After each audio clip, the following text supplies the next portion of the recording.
दिनांक 6 जानेवारी 2026च्या मध्यरात्री बार्शी शहर पोलीस ठाण्याचे डीबी पथक पेट्रोलिंग करत असताना सोलापूर रोड येथील वीर शिरोमणी महाराणा प्रताप सांस्कृतिक सभागृह याच्यासमोर दोन्ही सम युनिकॉर्न गाडीवर संशयितरित्या मिळून आले. आमच्या डीबी पथकाने त्यांच्याकडे विचारपूस केली असता ते थोडीशी उडावडीची उत्तर देत होते. त्यांची पंचासमक्ष अंगझडती घेतली असता त्यांच्याकडे पिस्टल आणि 2 राऊंड मिळून आलेले आहेत. सदरची मोटरसायकल सुद्धा चोरीचीच असल्याचं दिसून आलेलं आहे.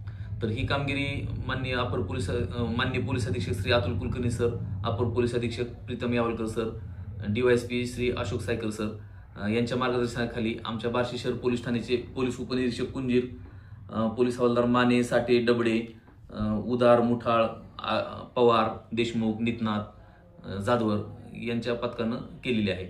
नागरिकांना आव्हान असणार आहे की त्यांना जर असं अवैध शस्त्र कोणी बाळगताना दिसून आलं तर त्यांनी टोल फ्री क्रमांक 112 याच्यावर तात्काळ संपर्क करायचा आहे आणि बार्शी शहर पोलीस ठाणे संपर्क करायचा आहे, जेणेकरून तशा आरोपींना ताब्यात घेऊन गुन्हा दाखल करून पुढील अनर्थ आपणास टाळता येईल.